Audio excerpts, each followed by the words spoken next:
একইভাবে যদি আমরা HBr এবং কপার ডাস্ট দিই তাহলে আমাদের কি ফর্মেশন হবে? ব্রোমোবেনজিন ফর্মেশন হবে। এরপর আমরা কি আসছি? আয়োডোঅ্যারিন প্রস্তুতি। অ্যারাইল আয়োডাইড মানে কীভাবে আমরা তৈরি করব অ্যারাইল আয়োডাইডটাকে? আয়োডোঅ্যামিন কীভাবে তৈরি করব দেখো, এখানেও তাই। N triple bond N plus Cl minus. এবার কি নেওয়া হচ্ছে? Ki পটাশিয়াম আয়োডাইড H2O দিয়ে হিট করছি। কি ফর্মেশন হবে? আয়োডোবেনজিন ফর্মেশন হবে। তাহলে এখন কি ফর্মেশন হলো? আয়োডোবেনজিন ফর্মেশন হলো। ফ্লুরো আমরা যদি এখানে এফ গ্রুপ আনতে যাই, যেটা আমাদের মানে খুব কষ্ট করে মানে আমরা সাধারণত ব্যবহার করি না, ঠিক আছে? এখানে কি রিয়েজেন্ট লাগবে? তখন রিয়েজেন্টটাকে চেঞ্জ করতে হবে, অর্থাৎ N triple bond N Cl minus, আর এটা হচ্ছে প্লাস প্লাস আমরা কি নেব? HBF4 ফ্লুরোবোরিক অ্যাসিড নিলে কি হবে? HCl বেরিয়ে যাবে। HCl বেরিয়ে গিয়ে আমাদের কি তৈরি হবে? তার মানে H আর Cl বেরিয়ে গেছে, BF4 মাইনাস এখানে চলে আসবে, অর্থাৎ N triple bond N BF4 minus, এটা হচ্ছে Na প্লাস। এবার কি হবে? এটাকে হিট করব। হিট করলে এটা তৈরি করবে ফ্লুরোবেনজিন। কি তৈরি করবে? ফ্লুরোবেনজিন। Plus N2 plus BF3, N2 plus BF3 তৈরি হবে। নেক্সট আসছি অ্যারোমেটিক অ্যাসিডের সিলভার সল্ট থেকে। অ্যারোমেটিক অ্যাসিডের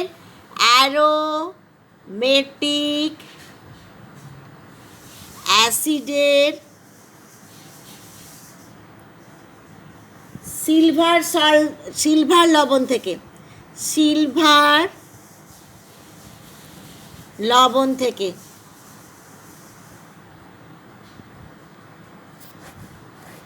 অ্যারোমেটিক অ্যাসিডের সিলভার লবণ। অ্যারোমেটিক অ্যাসিড নিয়ে নাও, বেঞ্জোইক অ্যাসিড, অ্যারোমেটিক অ্যাসিড। 6 মেম্বারগুলো খালি একটু গন্ডগোল হয়ে যাচ্ছে আঁকতে গিয়ে। দেখো, বেঞ্জোইক অ্যাসিড COOH, তার সিলভার সল্ট নিলে কি হবে? COOAG। তাহলে এটা কি হলো?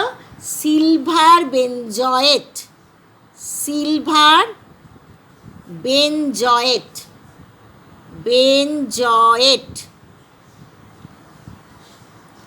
এই সিলভার সল্টে আমরা কি দিচ্ছি? বিক্রিয়াটাকে কি বলা হয়? হান্স ডিকার বিক্রিয়া।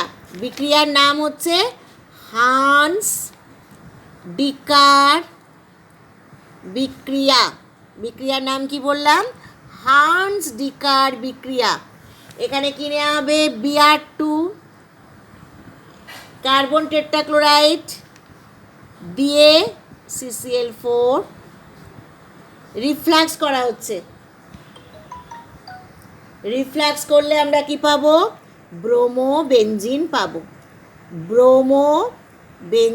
পাবো। তাহলে এটাকে রিফ্লাক্স করে আমরা ব্রোমোবেনজিন প্লাস কার্বন ডাইঅক্সাইড প্লাস তোমরা সিলভার সল্টের পরীক্ষায় AgBr প্রেসিপিটেট। তাহলে এই গেল তোমাদের হ্যালোঅ্যারিনের প্রস্তুতি পর্ব। এবার আসছি হ্যালোঅ্যারিনের কিছু ভৌত ধর্ম। হ্যালোঅ্যারিনগুলো বর্ণহীন, তরল বা কেলাসিত কঠিন। তাহলে 1 নম্বর পয়েন্টে আমরা ভৌত ধর্মে কি বলছি? সাধারণত বর্ণহীন তরল অথবা বা কেলাসিত কঠিন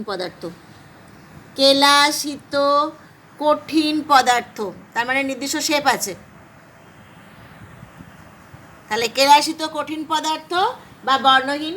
জলের থেকে ভারী ফ্লুরোবেনজিন থেকে আয়োডোবেনজিনের ঘনত্ব ক্রমশ বৃদ্ধি পায়। 2 নম্বর হচ্ছে ঘনত্ব। ফ্লুরোবেনজিন থেকে মানে আয়োডোবেনজিনের ক্রমশ বৃদ্ধি পাচ্ছে। তার মানে কে বেশি হচ্ছে? Iodobenzene. Iodobenzene greater than bromo, greater than chloro, greater than fluoro.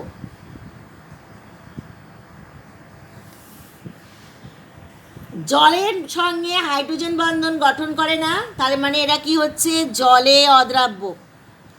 জলে আমরা বেশিরভাগই জৈব যৌগ দেখব জলে অদ্রাব্য হয়, হাইড্রোজেন বন্ধন করতে পারে না। তবে benzene, ether, chloroform, carbon tetrachloride প্রভৃতি জৈব দ্রাবকে সহজে দ্রবীভূত হয়। কিসে বলা হলো? Benzene, ether, chloroform CHCl3, carbon tetrachloride CCl4, এটা C6H6 লিখে দিই। ইথার হলে ইথার লিঙ্কেজ থাকবে, সে যা ইচ্ছা হতে পারে, এখানে আর বসালেও হয়, আর তাহলে ইথার, বেনজিন, ক্লোরোফর্ম, কার্বন টেট্রাক্লোরাইডে কি হচ্ছে? দ্রাব্য। স্ফুটনাঙ্ক আর গলনাঙ্ক, এদের স্ফুটনাঙ্ক আবেগিত কম, কারণ হাইড্রোজেন বন্ধন গঠিত হয় না। বেনজিনের মনোহ্যালোজেন জাত হ্যালোজেন পরমাণুর আকার ফ্লোরিন থেকে আয়োডিনের দিকে বৃদ্ধি পায়। তার মানে আমাদের স্ফুটনাঙ্ক কার বেশি হলো? স্ফুটনাঙ্কতেও আমাদের কে বেশি হবে? ফ্লুরোবেনজিনের স্ফুটনাঙ্কটাও তাই। তাহলে এখানে আমি স্ফুটনাঙ্কটা এখানে লিখে রাখি। স্ফুটনাঙ্কটাও কীরকম হবে? কার বেশি হবে সবচেয়ে? আয়োডোবেনজিনের ক্ষেত্রে সবচেয়ে বেশি হবে। এবার বলা হচ্ছে যে সমবয়বী ডাই হ্যালোজেন জাতীয় যে যৌগ তৈরি হয় প্রায় একই, তার মানে আমি ধরো অর্থোক্লোরোবেনজিন, মেটাক্লোরোবেনজিন, প্যারাক্লোরোবেনজিন, 3 রকম নিলাম, ডাইক্লোরোবেনজিন এবং প্যারাডাইক্লোরোবেনজিন। তাহলে দেখো, এটা অর্থোডাইক্লোরো, এটা হচ্ছে মেটাডাইক্লোরো, এটা হচ্ছে প্যারাডাইক্লোরোবেনজিন। তাহলে এদের মধ্যে আমরা দেখো অধিক সুষম প্যারা আইসোমারগুলো হচ্ছে সবচেয়ে বেশি ঘন সন্নিষ্ঠভাবে সজ্জিত থাকে বলে এক্ষেত্রে ক্রিয়াশীল আন্তরাণবিক আকর্ষণ বল যথেষ্ট বেশি। তাই এর কেলাস ভাঙার জন্যে অতিরিক্ত তাপশক্তি দরকার। তার মানে আমরা কি আসব? এই চার্টের ক্ষেত্রে আমাদের কার কোনটা কি হবে? স্ফুটনাঙ্ক কার বেশি হবে? স্ফুটনাঙ্ক বেশি হবে আমাদের অর্থ আইসোমারের স্ফুটনাঙ্ক বেশি, অর্থাৎ স্ফুটনাঙ্কের কম আমরা কি পাবো? এগুলোতে মানে সবচেয়ে বেশি স্ফুটনাঙ্ক কার হবে? অর্থ আইসোমারের ক্ষেত্রে। এবার দেখো গলনাঙ্কটা ঠিক উল্টো হবে। গলনাঙ্ক সবচেয়ে অর্থের ক্ষেত্রে সবচেয়ে কম হবে। তাহলে কে সবচেয়ে গলনাঙ্ক কার বেশি হলো? প্যারা আইসোমারের ক্ষেত্রে গলনাঙ্ক বেশি। এবার আসছি ডাইপোল মোমেন্ট, দ্বিমেরু ভ্রামক। ফ্লুরোবেনজিনের দ্বিমেরু ভ্রামকের মান ক্লোরো, ব্রোমো বা এরকম কোনো হ্যালাইডের অপেক্ষা সবচেয়ে বেশি কম হবে কার? সবচেয়ে বেশি কম হবে ফ্লুরোবেনজিনের। তাই ডাইপোল মোমেন্টের মান, মিউয়ের মান ফ্লুরোবেনজিনের ক্ষেত্রে আমরা কি পাবো? সবচেয়ে কম পাবো। তাহলে ফ্লুরোবেনজিনের ডাইপোল মোমেন্টের মান সবচেয়ে কম হবে। তাহলে ফ্লুরোবেনজিন, ক্লোরো, ব্রোমো, আয়োডো। এবার যদি আমরা সমবয়বী যৌগ নেওয়া হয় সেক্ষেত্রে আমরা ডাইপোল মোমেন্ট কিভাবে পাবো? দেখো, এখানে তোমাদের সমবয়বী যৌগ নেওয়া হয়েছিল। দেখো, এদিকে থাকছে ক্লোরিনের ক্ষেত্রে, ক্লোরিনের এই দিকে রয়েছে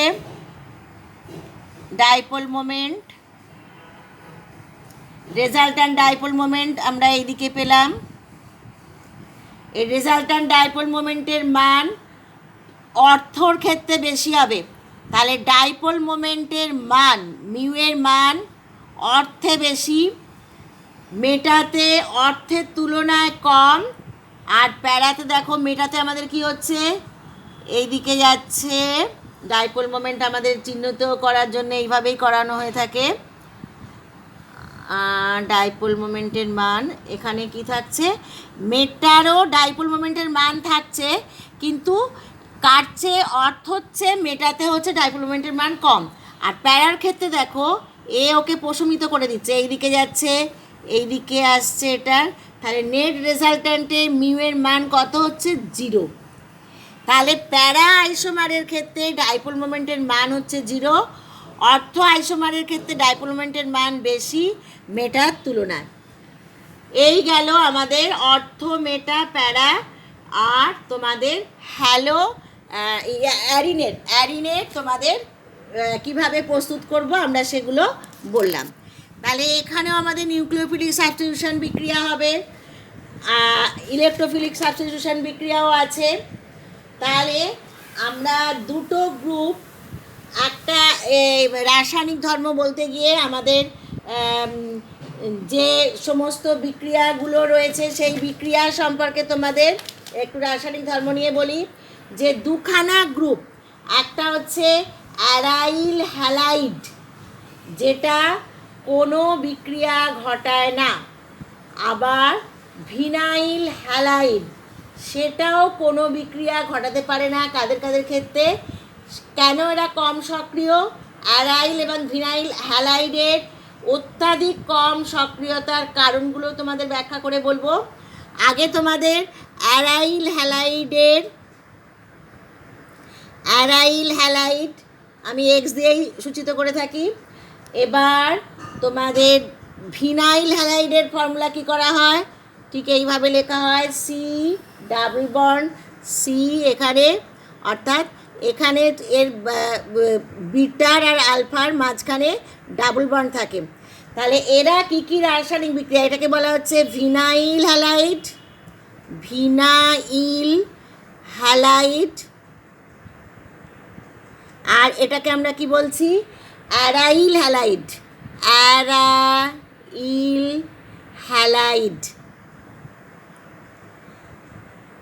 এখানেও তাই আমাদের ডাবল বন্ড, দেখো CH ডাবল বন্ড CH2Cl। এবার দেখো এরা কোন কোন বিক্রিয়া, কোনো বিক্রিয়া ঘটে না কোথায়, সেগুলো একটু বলে দিচ্ছি। দেখো Ag+ ইথানলের উপস্থিতিতে দেওয়া হচ্ছে ইথানল। আর এই বিক্রিয়া OR ড্যাশের সঙ্গে বিক্রিয়া OR ড্যাশ, আর একটা বিক্রিয়া বলছি CN-। এইগুলোর মধ্যে আমাদের কোনো বিক্রিয়া হবে না। এগুলোতে কি বলা হচ্ছে, এখানে কোনো বিক্রিয়া হবে না। আবার দেখো, যদি আমরা আরও কিছু বিক্রিয়া দেখাই যেখানে এদের কোনো বিক্রিয়া হয় না, সেটা হচ্ছে OH- দিয়ে রিফ্লাক্স করা হচ্ছে, আর একটা হচ্ছে অ্যামোনিয়া NH3। নেক্সট হচ্ছে C6H6 LCl3 উপস্থিতিতে বিক্রিয়া। এখানের ক্ষেত্রেও কোনো বিক্রিয়া ঘটে না, এইগুলোর ক্ষেত্রেও কোনো বিক্রিয়া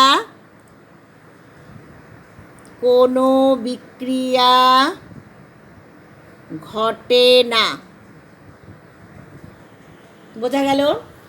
রেজোনেন্স এফেক্টে তোমাদের স্ট্রাকচার আমি আগেই দেখিয়ে দিয়েছি। রেজোনেন্স এফেক্টের স্ট্রাকচার আগেই দেখানো হয়েছে তোমাদের। অবশ্যটা OH গ্রুপের দেখানো হয়েছে, আমি এটা Cl গ্রুপের দেখিয়ে দিই, যেহেতু অ্যালকাইল হ্যালাইডের পড়ানো হচ্ছে। এই অ্যারাইল হ্যালাইডের রেজোনেন্স, দেখো resonance effect 6 member ring. 6 member রিংয়ে ক্লোরিন গ্রুপ হচ্ছে অর্থোপ্যারা ওরিয়েন্টিং গ্রুপ। সিএল একটা বন্ড ফরমেশন করেছে, সিএল শেষ করে কটা ইলেকট্রন থাকে? 6টা, এই 7টা থাকে, একটা বন্ড হয়েছে, আর বাকি কটা পড়ে রইল? 6টা। দেখো 6টা দিয়ে কি করতে পারে? রিংয়ের, গোটা রিংয়ের মধ্যে কোথায় কোথায় তার ইলেকট্রন ক্লাউড দেখা যেতে পারে, দেখে নাও। ইলেকট্রন ক্লাউড, তার মানে এখানে ইলেকট্রন ক্লাউড এলো, এইখানে একটা বন্ড, এখানে একটা বন্ড, ডাবল বন্ড সিএল, যেহেতু ডাবল বন্ড ফরমেশন হলো, প্লাস সিএল প্লাস হয়ে গেল, কটা ইলেকট্রন বাকি, কটা লোন পেয়ার ইলেকট্রন ওখানে কাজ করেছে, তাহলে এইটা দাঁড়ালো। এবার আমরা এখানে বন্ড ফরমেশন, এই বন্ড এখানে চলে আসছে, রেজোনেটিং স্ট্রাকচারগুলো একটু এঁকে ফেলি। রিংয়ের মধ্যে কী কী রেজোনেটিং স্ট্রাকচার হচ্ছে? মাইনাস চার্জ এখানে এলো, এই বন্ড ফরমেশন, দেখো সিএল প্লাস, সিএলের 4টে লোন পেয়ার ইলেকট্রন, এবার দেখো এই বন্ড গিয়ে এখানে চলে এলো, তাহলে আমরা স্ট্রাকচারে কি পেলাম? নেক্সট স্ট্রাকচার আমাদের এইখানে ডাবল বন্ড হলো, এখানে ডাবল বন্ড, এইখানে মাইনাস বন্ড হলো, এখানে ডাবল বন্ড সিএল প্লাস, এখানে সিএল প্লাস হলো, 1 2 3 4 হলো। তাহলে এই যে আমরা স্ট্রাকচার পেলাম, অ্যারাইল হ্যালাইড, যেমন ক্লোরোবেনজিনের অণুতে হ্যালোজেন পরমাণু নিঃসঙ্গ ইলেকট্রন জোট হ্যালোজেন বলয়ের মধ্যে পাই ইলেকট্রনের সঙ্গে কনজুগেশন দ্বারা রেজোনেন্সে অংশগ্রহণ করে। এর কারণের ফলে ভিনাইল হ্যালাইড, একই সঙ্গে আমরা আরও একটা রেজোনেটিং স্ট্রাকচার দেখাবো, সেটা কোথায়? CH2 double bond CH single bond Cl, 1 2 3 4 5 6। এবার দেখো এর লোন পেয়ার ইলেকট্রন দিল, এখানে কি হলো? চার্জ আমাদের নেগেটিভ চলে এলো, তাহলে আমরা কি স্ট্রাকচার পেলাম? CH2 minus single bond CH double bond Cl plus হয়ে যাবে, Cl প্লাস, তারপরে 4টে পড়ে রইল, তাহলে রেজোনেটিং স্ট্রাকচার আমরা দেখতে পেলাম। তাহলে অ্যালকিল হ্যালাইডের ক্ষেত্রে CH3Cl অণুতে কার্বন পরমাণু বিশুদ্ধ ক্লোরিন পরমাণুকে একসঙ্গে যোগ করে রেখেছে, যার ফলে SN2 বিক্রিয়া, SN1 এবং SN2 বিক্রিয়া নিষ্ক্রিয় থাকছে, অর্থাৎ এখানে SN1 বা SN2তে যে নিউক্লিওফাইল আমরা সেটা এখানে দেখাতে পাচ্ছি না, যার ফলে এরা SN1 বা SN2 বিক্রিয়া নিষ্ক্রিয় থাকে।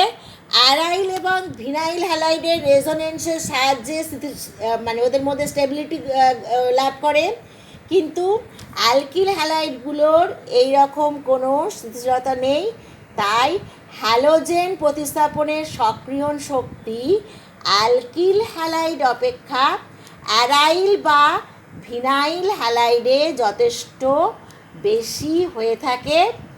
এটি অ্যারাইল আর ভিনাইল হ্যালাইডের কম সক্রিয়তার কারণ। এবং তোমাদের কি দেখানো হয়েছে? ইলেকট্রন ক্লাউড দেখানো হলো, কিভাবে অর্থপ্যারা গ্রুপে আসছে দেখিয়ে আমরা আজকে এই পর্যন্তই পড়ালাম। পরের দিন আবার নেক্সট হ্যালোয়ারিনের গুরুত্বপূর্ণ বিক্রিয়াগুলো পড়াবো। ঠিক আছে, থ্যাংক ইউ।